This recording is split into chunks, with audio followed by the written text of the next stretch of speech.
Welcome to The Voice Versus. My guest today has been called the most controversial martial artist in history. His amazing story and the movie Bloodsport, based on his winning the underground Kumite tournament, influenced an entire generation of martial artists and continues to do so today. What you're about to hear are truly amazing stories. Believe what you will. From undercover black ops to the realities of the Kumite, working with Jean-Claude Van Damme, influencing the early UFC, pioneering mixed martial arts, and much more. This is The Voice versus Frank Dux. To the last round, all the lights flashing, crowds going crazy. Here comes the voice. He's out of control, can't be stopped. Everyone knows that he's on top. The voice.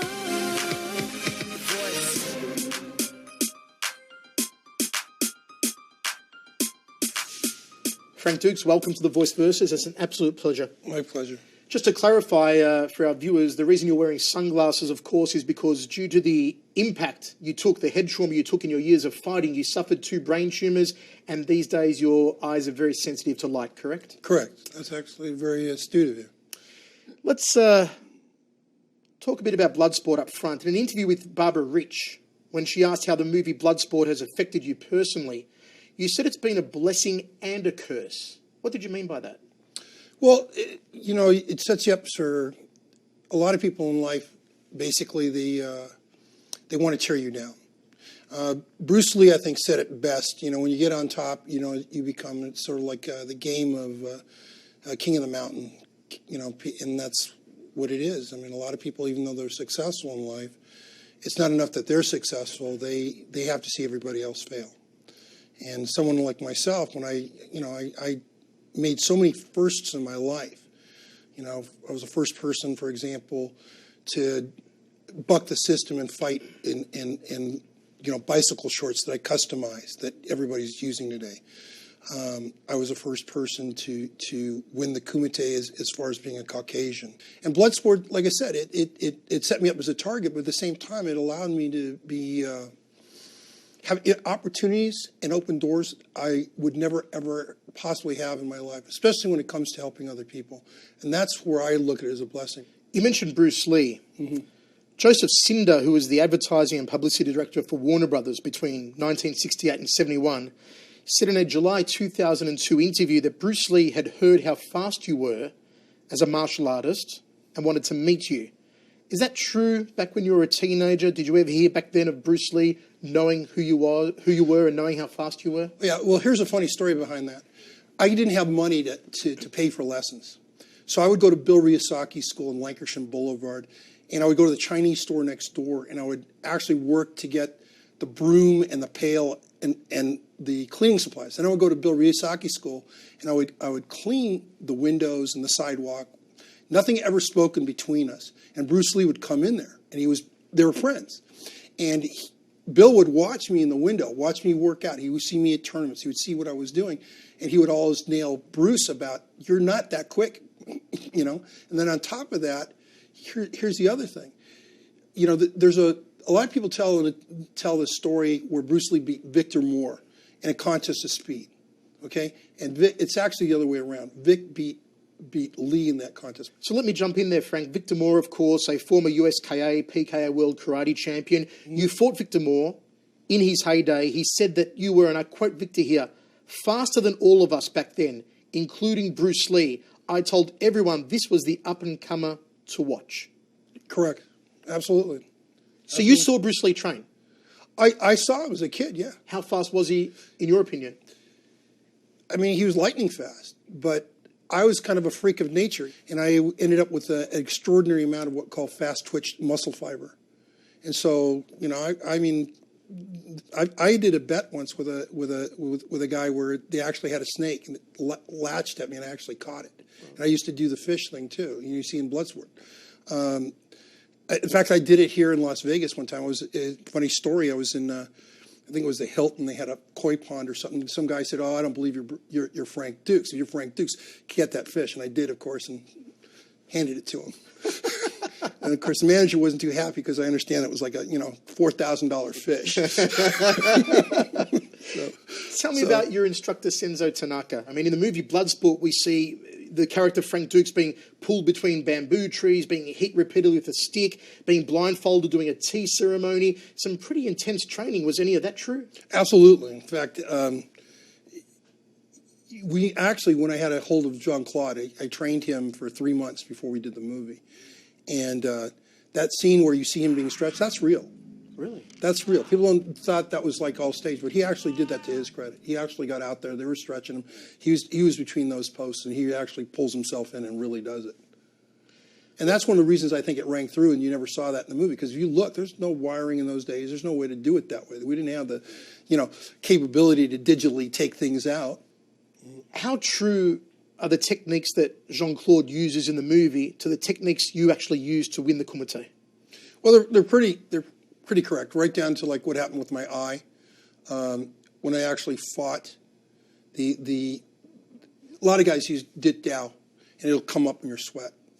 Now, I choose to believe that it wasn't intentional, that he actually took the dit dao from his sweat and flicked it into my eye, just coming off the That punch. was in the final match, like in the movie? Exactly. And I think, now, which I should say is not an uncommon occurrence for those thinking that it's BS, because, of course, Liston did it to Muhammad Ali. Right. In K1, Jerome Labana did it to Mark Hunt. It actually happens more than you'd think in fighting. Oh, absolutely. And that's why I was trained blindfold.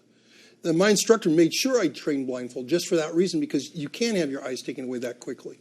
And so that really happened. Now, Lawrence Day, who was in my corner, from the Black Dragons watched it, he insists, and he told, I think it was Barrett Mills, that basically that was intentional. He saw that was intentional. It was how they did that. But I fought on and, of course, won that. And, of course, the helicopter kick Jean-Claude does, there's pictures of me doing the exact same kick. How true was Bloodsport a depiction of the actual competitors who took place in the kumite? For example, was there a real-life Jackson? Oh, yeah.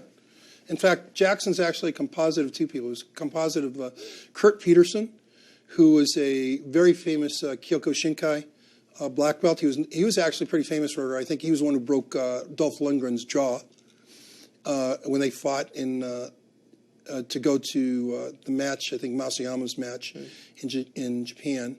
And another guy named Rick Robinson. Was there a real-life Chong Li? Oh, yeah. Did Chong Li ever kill a man in the competition like is depicted in the movie? Oh, yeah. It happened quite a bit. And people don't understand that. And that Hold on, Frank. It happened quite a bit with Chong Li or with other competitors, or mostly with Chong Li? A lot with Chong Li, actually. Did you ever get to see? Yeah, actually I did. How did you see him kill a man?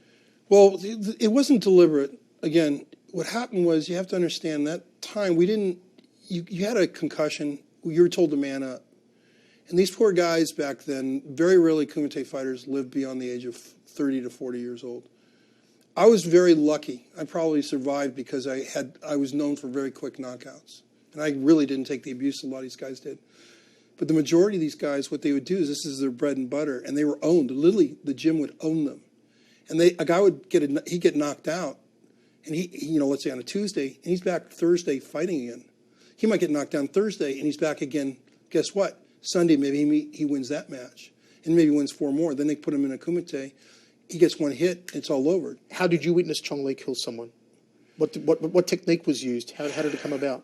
Oh, man. He basically, you put a choke on the guy, and then basically what happened is the guy fought from the choke, and he gave him just one shot to the temple here. And the guy went down.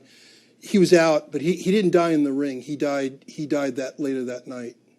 I mean, you were 19 years old when you saw this?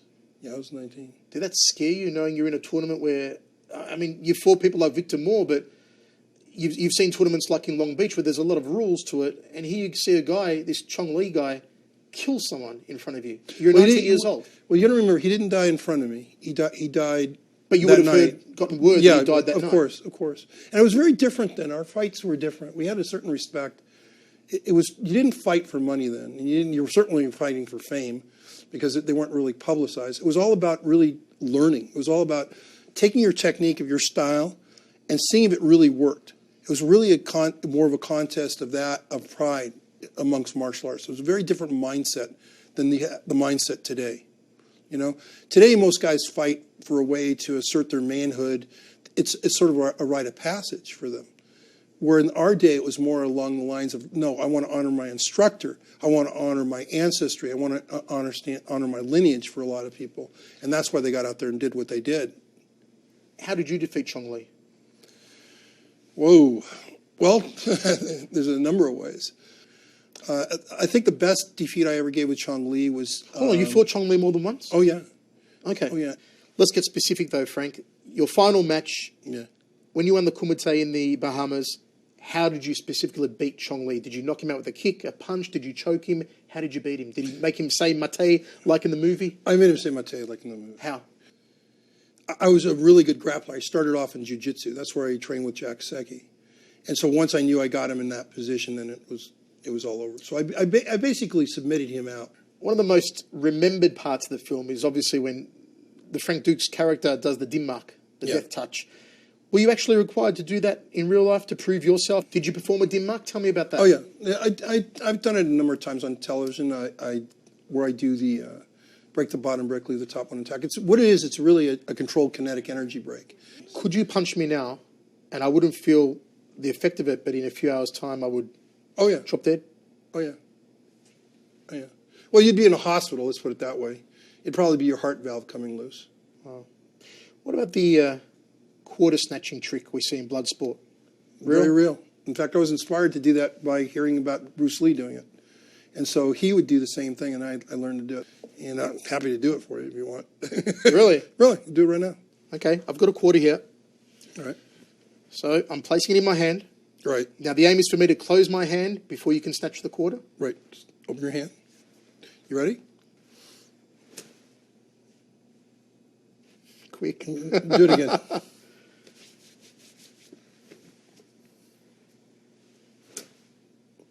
Jeez. Quick. Hey, I did the coin trick with Frank Dux. That's pretty cool. Up next on The Voice Versus. I really loved Jean-Claude as a person. I watched this addiction and the people around him taking him down.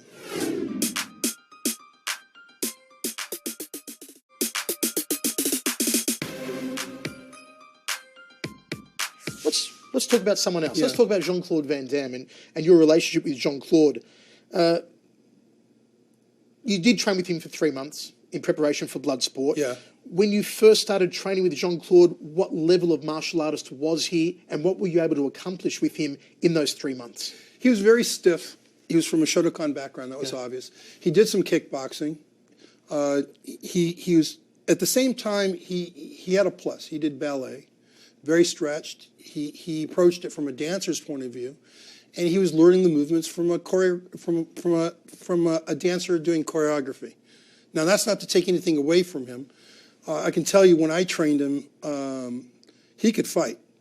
Were you surprised at how short in stature Jean-Claude is? I know when I met Jean-Claude for the first time, I was surprised that you're a big guy, Frank, and for him to depict you in the film, given his stature, Jean-Claude is nowhere near as big as you. No, but what got him apart is basically this, and that is, I'd gone to see a film, actually it was Sheldon Lettich, who wrote Bloodsport, called me up and he says, Frank, I just saw an advertisement and you're not going to believe it. This guy looks just like you, and he's in this movie called No Retreat, No Surrender. So we go see the movie, and then I realized, I said, Mark, I talked to Mark DeSalle. I said, Mark, if you're going to shoot in Hong Kong, I said, where are you going to find anybody to play my size? All the guys are heavyweights. And I had to fight to get Jean-Claude that part.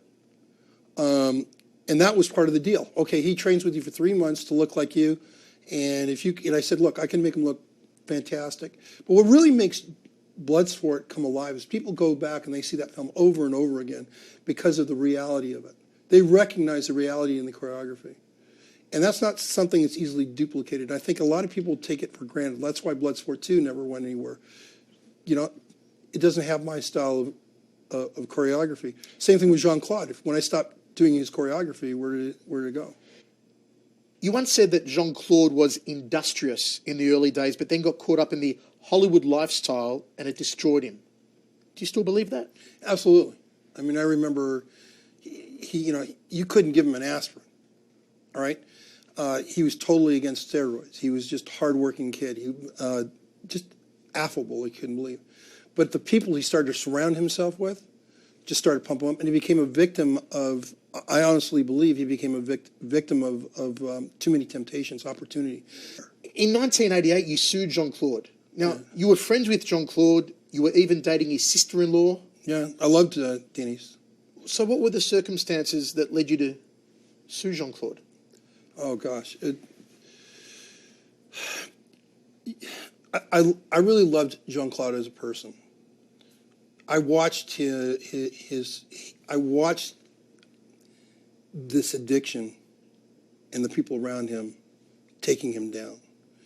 And there's a thing, if you really love someone, if you do things in life, you have to, what I call, risk the relationship. And so what I did is basically I made him accountable. Nobody sues a person like him in Hollywood. You just don't do it. It's the end of your career. And people say it's the money. What was the money? I would have taken the settlement. You know, I offered him a counter settlement. One, you have to go see your kids.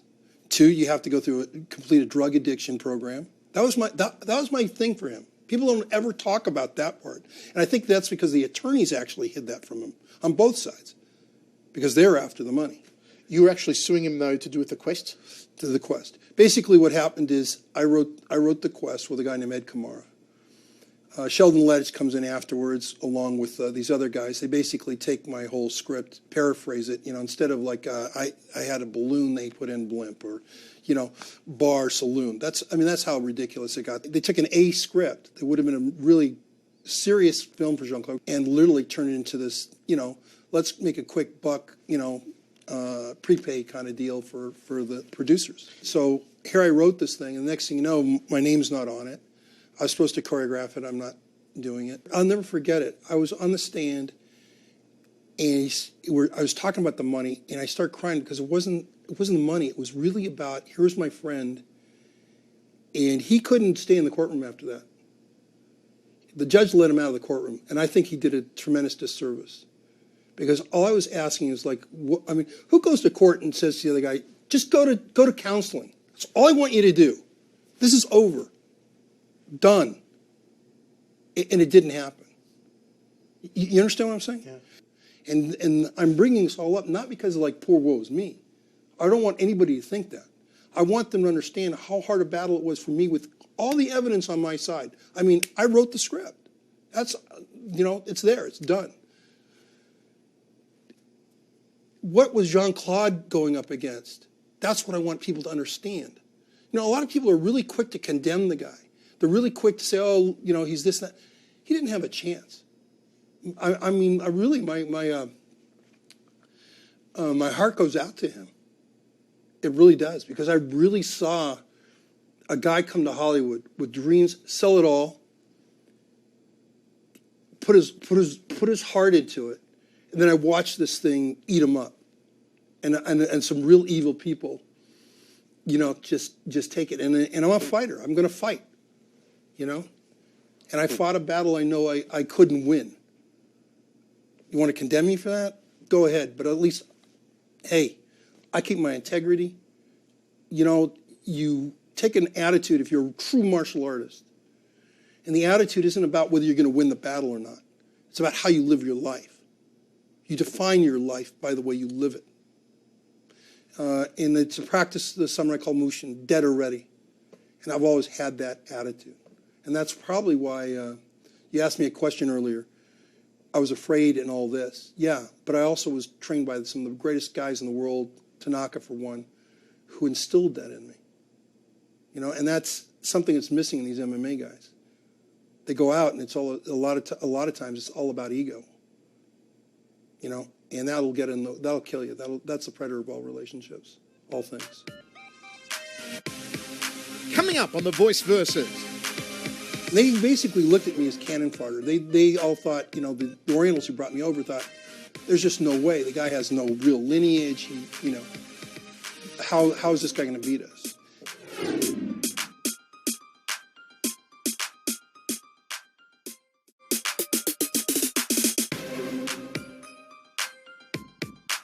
Let's talk about the kumite. Yeah. 1975. Right. You're age 19. You compete in an underground kumite tournament, not in Hong Kong as depicted in the movie, but in Nassau in the Bahamas. Right. How was it that a 19-year-old white Canadian got invited to compete in this underground kumite in the Bahamas? I originally wasn't supposed to even go. It was supposed to be John Keane who was supposed to go, who's one of the Black Dragons. But John had died in May that year. I'd actually left for the Marine Corps, and I had come back. I didn't have time to prepare. And in November '75, I got a call and said, "Look, we need a Black Dragon in the event, to represent us." And so I ended up, being selected in the invitation to go. And they basically looked at me as cannon fodder. They all thought, the Orientals who brought me over thought, there's just no way. The guy has no real lineage. How is this guy going to beat us? And of course, history has shown a totally different story. How did this guy beat them? How did you win the kumite? Take me through the process of becoming the kumite champion. Well, in those days, you had to understand it was a totally different mindset. For example, weightlifting was considered a negative in those days. They thought it slowed you down. Cross-training was looked down upon. It was all about purity, just, this koru attitude that if you really understand your martial art, your karate, that's all you need to understand. Everything was contained within it. And I came from a standpoint of not being formally trained. And what really, I think, made it decisive for me is the fact that I learned through observation. And I started to learn patterns and see things like I decided and I figured it out. There's only 12 angles of attack. I don't care whatever you do. There's only 12 angles of attack, and every angle of attack has a corresponding angle of evasion. And by learning how to mix the evasion with the angle of attack, really understanding it as a science, approaching it from a totally different point of view, what I ended up doing is I ended up bypassing the amygdala in my brain.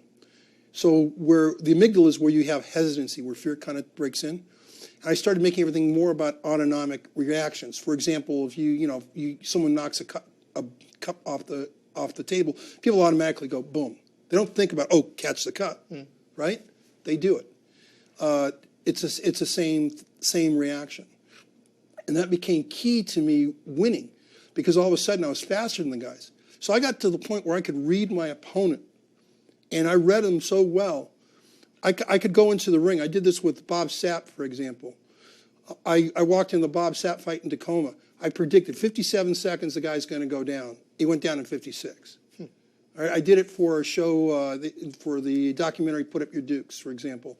They took me into Hooters for the Randy Couture fight in Brock Lesnar. And you can see me arguing with one of the guys there. Said, he's not going down the first round. He's going down 1 minute and 30 seconds inside the second. Because I could see, I knew exactly when, there's a thing I call the triangle of force. It's another principle I have. And I know exactly when Randy would always give that up. And I knew how Brock fought. It's just a matter of really having the information and making things work on a scientific point of view. And that's what really worked for me. Plus, back then, in addition to the training, I mean, they didn't never trained against a left hook, and I was famous for a liver shot. Years later, I showed that to a guy in Holland. He showed it to another guy. The guy hit Bas Rutten. He went down. And now that became his signature hit. So every time he was hitting people in the liver shot, I just kind of laugh and go, I wonder if he ever realized the role I played in that, How many opponents did you actually beat to win the kumite, and how long did the kumite go for? They're all different, because sometimes you'd go for, it was different. It wasn't like sanctioned. So, it depends on where you were. Now, one kumite match I'm famous for, it was 56, it's 60 bouts, basically. But it's spread over 18 months. Kumites happened every once in a while where you saw it was kind of that tournament style. But for the most part, the way I accumulated 329 wins is they, you'd go to a city, you have a promoter, and they'd find like 4 or 5 tough guys, essentially.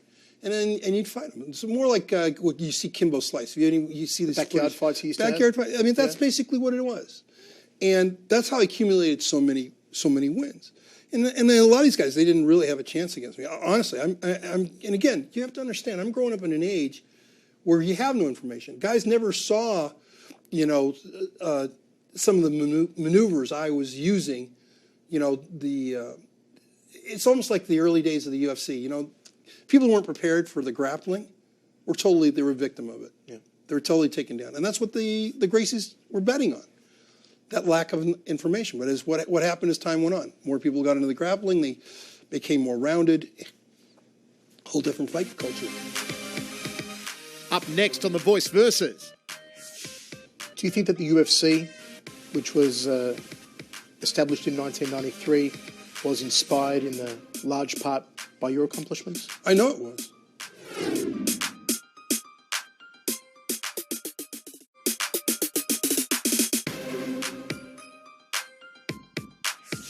How would a 19-year-old Frank Dux, just having won the Kumite, have fared against current UFC fighters, Anderson Silva, Chris Weidman, any of the current UFC fighters? Well, it's you're comparing apples and oranges. I don't want to be disrespectful to them. In many ways, we had it harder because we're fighting with no gloves. The rules are a little bit harsher, but at the same time, these young men and they have a greater obstacle, and the obstacle was this: you're living in an age of information overload. The reason we had the Kumite and where this all came about, it's really ironic. It was about getting information. You couldn't get information. You couldn't pull the secrets out of people. Well, what's your style about? That's why we used to have these challenges. That's why people don't understand about the Kumite. It wasn't about, again, asserting your identity as a man. It wasn't about fame. It wasn't about money. It was about learning. It's the only way you're going to pull something out. We didn't have internet. We didn't have video. Black Belt Magazine was a joke. I mean, come on, So, where are you going to go? Do you think that the UFC, which was established in 1993, was inspired in a large part by your accomplishments? I know it was. I mean, the first thing, it was called the Ultimate Fight Challenge. I was known by Victor Moore as the Ultimate Fighter, or the Ultimate Fight Champion. Nobody could beat me. I retired undefeated. I mean, truly undefeated. There are a lot of guys running around saying they have undefeated records in my era. I won't mention their names, but I can name 4 or 5 people who beat them. Okay? They ended up for a year, Art Davies, before that fight came, contacts me. I'm 13 years retired, and they're trying to challenge me to fight in this thing. In the first UFC? First UFC. Okay? And they're going to call it to honor me, the way they explain, the representative talked to me, they're going to call it the Ultimate Fight Challenge. So would that, just to jump in there, would that lead us to believe then that the first UFC was originally planned as a testament and planned around you, rather than being a plan of the publicity of the Gracie family? No, it's a combination of both. It's not one or the other. It was that was part of their whole. They were doing $100,000 challenges all the time. Right. But the thing is, the reason they got that name, if you look at the format of it, it's all Bloodsport. Yeah. Okay? I don't think there were time limits. I don't think there was, everybody had from different styles, right? The rules were totally different. The only thing that made it uniquely theirs is they put it in a cage.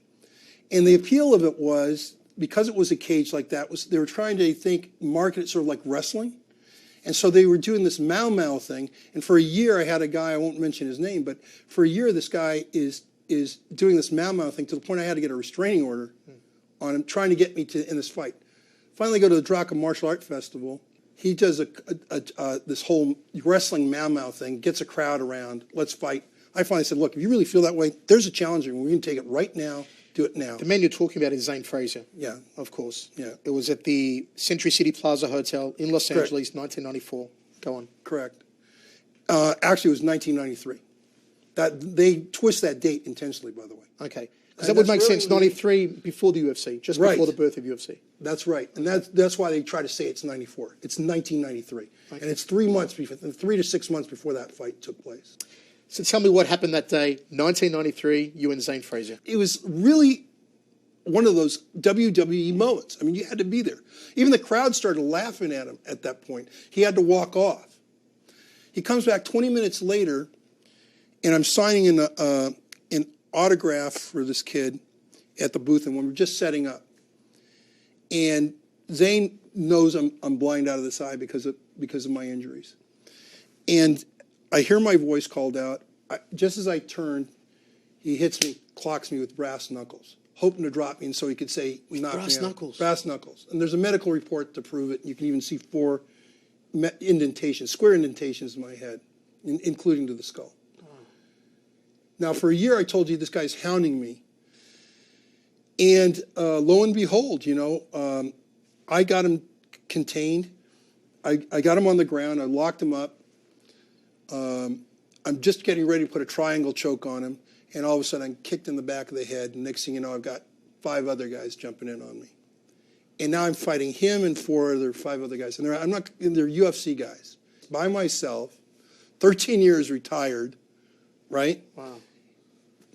Still recovering with injuries, mind you, from 2 brain tumors, at the time. They couldn't handle me. Even recently, Sports Illustrated, they were called up and they asked me about this whole thing, doing a story on the 20-year anniversary. They were given where to find the court documents. They were given a declaration by my attorney. They're given statements by John Monty. You don't hear a thing. They just totally pigeonhole it and just give Zane Frazier's and Art Davies' account of it. Don't tell you anything of the backstory of how they were for a year trying to find me in this thing. And just say, oh, Frank Dux denies it, and then made up some kind of thing just to pay me in a bad light. And unfortunately, that's been what's really kind of been plaguing me for a lot of times. I got to a certain point of success, and because of other people's bad actions to cover it up and protect their brand, and that's what this is really all about, that I get pigeonholed. Coming up on The Voice Versus. One day I had a guy roll up in a Rolls Royce, and he threw $25,000 down on my table and says, "I want you to go kill the guy down the street." To clarify, the man down the street is Steven Seagal.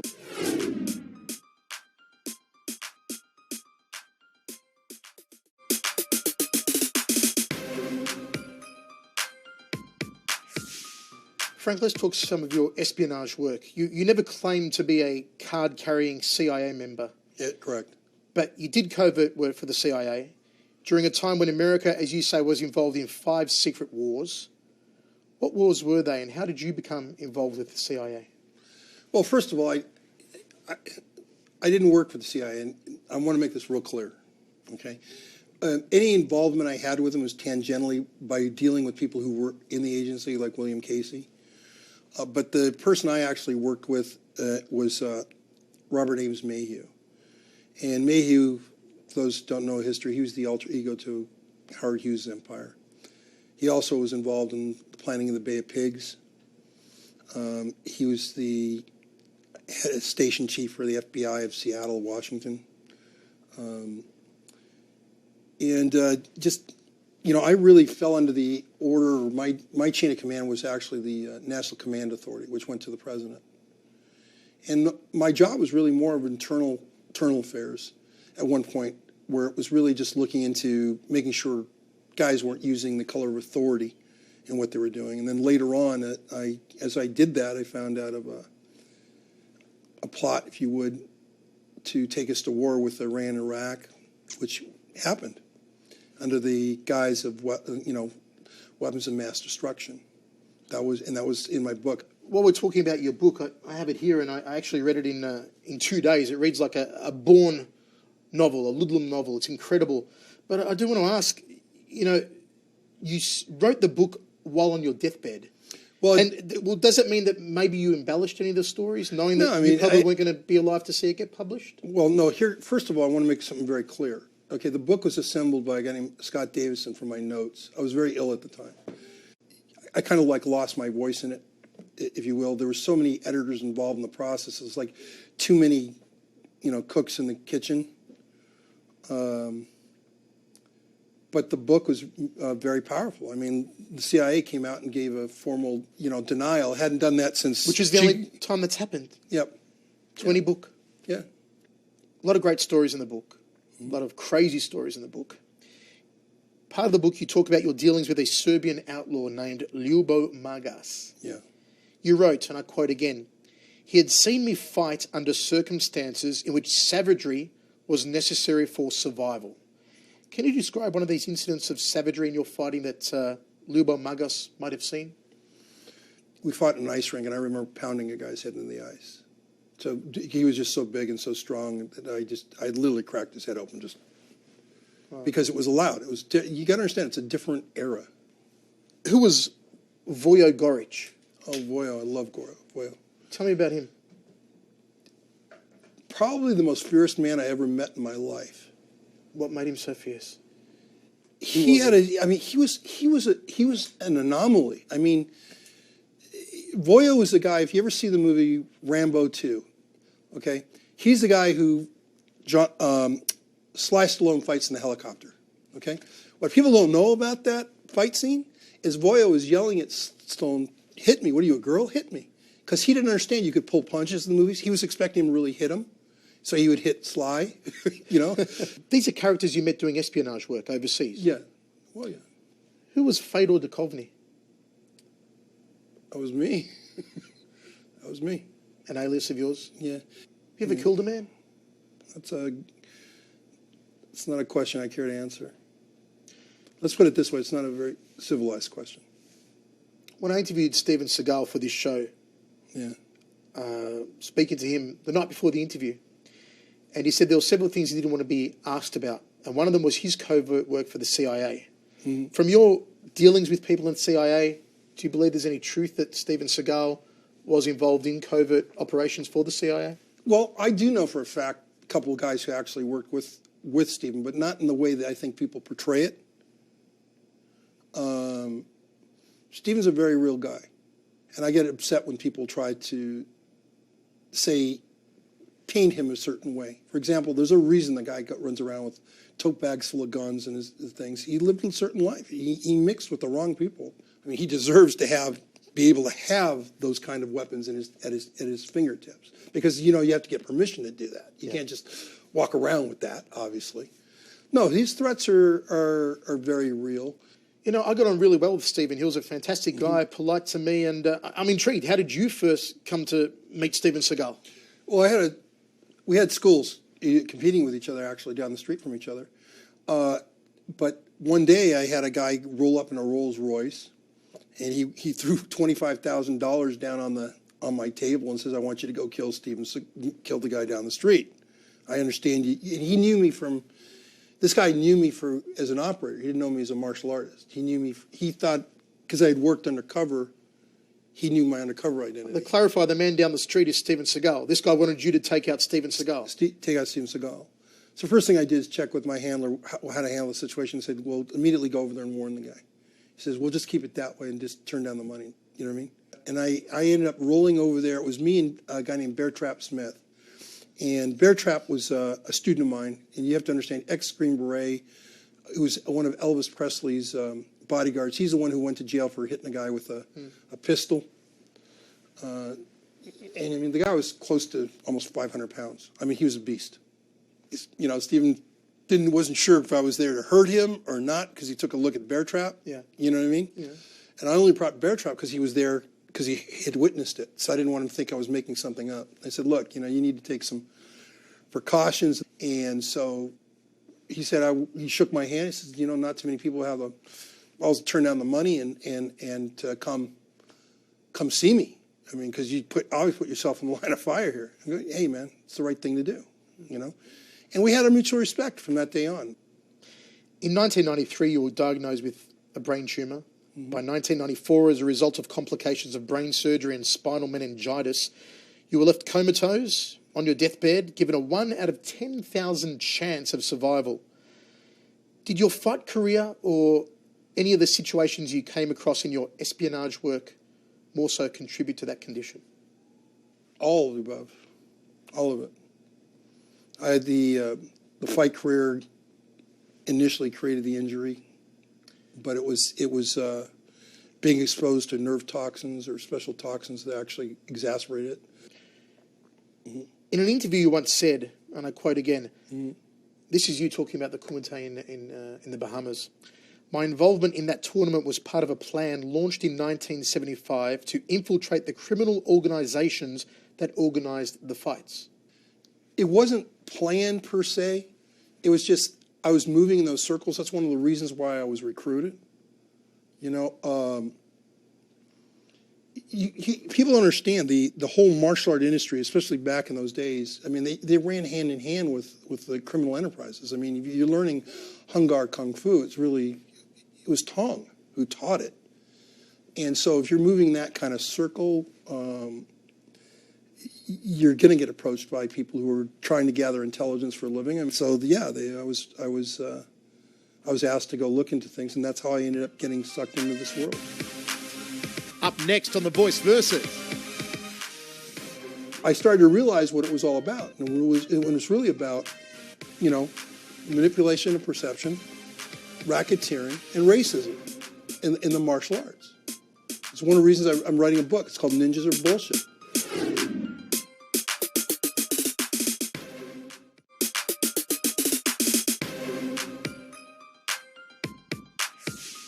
I want to ask you some true or false questions. True or false? You once sold a ceremonial sword that you won in the Kumite to attempt to buy the freedom of enslaved children. That's true. There was a practice in the Philippines called Muraami. And they were taking children, and it was child exploitation labor. And they'd have these fishing vessels.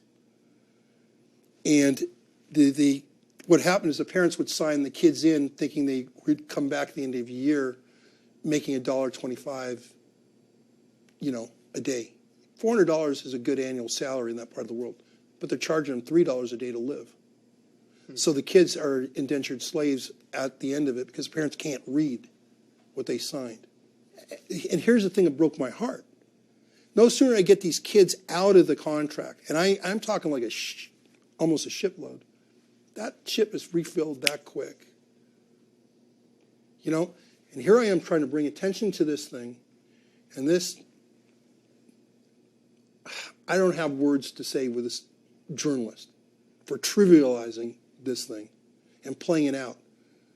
But here's the thing, 60 of them drowned. I was in a position, I knew it was only a matter of time. They drowned. And it wasn't until 60 kids drowned from those boats that the Philippine government was forced to finally do something to intervene. The journalist you talk about, John Johnson. Yeah. So he wrote the LA Times editorial in 1988. Yes. Attempting to discredit you. Yeah. This is an article that is often quoted by Frank Dux haters around the world on the internet. Johnson was an acquaintance of your ex-wife, right, with whom you were engaged in a divorce at the time. Right. Do you believe that was Johnson's motive for writing the piece, or was it something more sinister for that? What do you think was the motive behind doing this piece in the LA? I have no idea what's another person's mind. I walked into the LA Times before that article was ever printed with all the proof. I had my fight tapes with me. I came with my attorney. The editor of the magazine, and this is why it might be a little more sinister than that, the editor of the magazine, the LA Times, took me aside and said to me, look, there's nothing you can do. And they used the name North, Oliver North. Because I was scheduled, I didn't realize it, to testify in a right contract. And what I would have said would have impeached his testimony. Of course, his testimony was eventually impeached, and everyone knows Oliver North went to jail. True or false? You once threatened to throw Jean-Claude Van Damme off a building top. True. True or false? Bolo Jung actually choked an actor unconscious on the set of Bloodsport. True. True or false? You were the first and maybe only Westerner to ever train and advise the Verkut, the top secret elite anti-terrorist unit of the Ukraine. True. True or false? You're named as a contributing source in the creation and compilation of the elite US Navy SEAL CFC Spec War Manual K431-0097 that's in use today by special forces and clandestine special ops groups worldwide. True. True or false, your military records were rewritten to eradicate certain events and things in your records. True. True or false, you remain an active undercover off-the-books employee of the CIA. That's a very good question. True or false, you used to use a double to answer media interviews for you while you were clandestinely abroad. I hope I'm speaking to the real Frank Dux right now. True or false, you were once conferred the rank of a Soviet army captain? True. True or false, you appeared in the movie Highlander? False. Damn it! Great film. Wish. That's false. True or false, you hold a tug-of-war record where you stood on one leg and 66 people couldn't pull you down? True. Did that in Zug, Switzerland. I actually did it again in the International Martial Art Festival. The Martial Art Expo in Mexico City. Did 100 people. True or false, you've broken bulletproof glass with a single punch? True. Although I have to say they call it bullet-resistant glass. Hallie Warden once called you, and I quote, probably the most controversial exponent in the history of martial arts. How does that make you feel? I get a little angry at it for one reason, because controversy is not the right word. Controversy sometimes establishes that there's maybe some truth behind it. And the truth of the matter is I'm probably the most pigeonholed martial artist because I didn't fit the mold that these certain people wanted. I was a threat to their economic gain. I started to realize what it was all about. And it was really about, manipulation of perception, racketeering, and racism in the martial arts. It's one of the reasons I'm writing a book. It's called Ninjas Are Bullshit. There's no evidence to support the ninjutsu as a martial art. There's any historical evidence. Ninjutsu is nothing more than an umbrella word like walking. And it's not even a title or a position. It is a job description. I was bringing light to that in the 1980s, and this was a major moneymaker for the magazines. And I'm raining on their parade. You darn right they pigeonholed me. I couldn't advertise in the magazine. I'm not allowed. There's contractual arrangements between the guys who are saying they're ninjas and selling ninjutsu self-defense manuals. And it's a huge, huge consumer fraud. And I'm the one who's being called a fraud when I'm the one who actually knew the truth, and I was fighting for people so they weren't being taken advantage of. 1994 seemed to be the worst year of your life. Yeah. You were assaulted, as we mentioned earlier, at the Drucker Martial Arts Festival by Zane Frazier. You were diagnosed as having 2 brain tumours. Actually, it was 93. 93? Yeah. But so let's go 93, 94 period was the worst period of your life. Yeah. Assaulted by Zane Frazier, diagnosed as having 2 brain tumours, then as having meningitis. Yes. You had a facial neurome, which meant you had to have some of the muscles in your face cut. The Northridge earthquake destroyed your home. Right.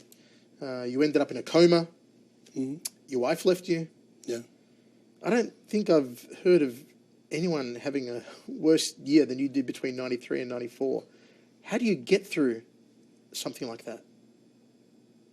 Well, again, remember I told you having that mindset. If you don't have the mindset like you're dead already, like I was telling you about, you'll internalize everything. And that's I was very blessed by some great men who saw some real hardships in their life, who had to overcome what you might call insurmountable odds, and they survived by having that attitude. And that's the way you survive it. You have to function. I function along the lines of trying to serve my higher purpose. And so no matter what a person does to me, whatever, I just look at it as, okay, it's a roadblock to getting to where I need to go. But that's what defines us as human beings. That's what, probably why people still talk about me to this day. I don't go looking for it. I don't have a PR agent. Probably if I did, I'd probably be super rich or something, but I just do the best I can. I mean, one of the things I always found really kind of weird is I would be accused of exploiting ninjutsu or, doing things. And I don't even charge for the lessons. If you talk to the majority of people who trained with me, I went into the poor neighborhoods. I went to Mexico. I could have opened up in Beverly Hills right after Bloodsport. I could have sold DVDs and home instructional courses and done the whole 9 yards. Why didn't I do it?